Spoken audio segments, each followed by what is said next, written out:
ಈಗಷ್ಟೇ ಸಿನಿಮಾ ಬಿಡುಗಡೆ ಆಗಿದೆ, ಒಂದು ವಾರ ಆದ್ಮೇಲೆ ಮಾತಾಡ್ತೀನಿ. Q&A ಪ್ರೆಸ್ ಮೀಟ್ ಹೇಳಿದ್ದಾರೆ, ಬಂದಿದ್ದೀವಿ.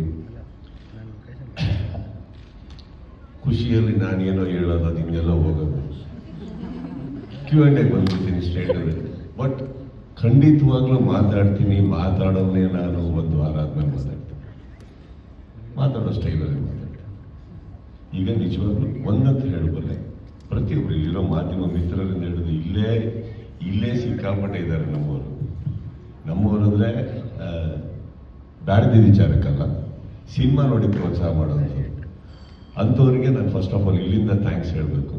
ಇಂಟರ್ವ್ಯೂ ಬಂದಾಗ ಕೆಲವರೆಲ್ಲ ನೀವು ಹೇಳಿದ್ರಿ ಫೀಮೇಲ್ ಫ್ಯಾನ್ಸ್ ಅಂತ, ಅವರು ಕೆಲವರು ಇಲ್ಲೇ ಇದ್ದಾರೆ, ಅವರಿಗೂ ಕೂಡ ಥ್ಯಾಂಕ್ಸ್ ಹೇಳ್ತಾ, ಎಲ್ಲ ಸಹೋದರರಿಗೆ ಥ್ಯಾಂಕ್ಸ್ ಹೇಳ್ತಾ, ಬಂದಿರೋರಿಗೆ ಥ್ಯಾಂಕ್ಸ್ ಹೇಳ್ತಾ, ಪ್ರತಿಯೊಬ್ಬ ಕರ್ನಾಟಕದಲ್ಲಿ ನನ್ನ ಸಿನಿಮಾ ರೀತಿ ನೋಡಿ ಸಂಭ್ರಮಿಸಿ ಪ್ರೀತಿಸಿ, ಸಿನಿಮಾ ನೋಡಿ ಮನೆಗೆ ಹೋಗ್ತಾನೆ ಅಲ್ಲೇ ಕೂತು ಕುಣಿದು ಆಚರಿಸಿ ಸಂಭ್ರಮಿಸೋದಕ್ಕೆ ಇಲ್ಲಿಂದ ಮೊದಲನೇದಾಗಿ ಒಂದು ದೊಡ್ಡ ನಮಸ್ತೆ ಹೇಳ್ತಾ, ಪ್ರೀತಿ ಹೇಳ್ತಾ, ಬಿಗ್ ಲವ್ ಯು ಹೇಳ್ತಾ ಇದ್ದೀನಿ. ಮಿಕ್ಕಿದ್ದು ನಾನು ಹೇಳ್ದಾಗೆ ಅವನ್ನ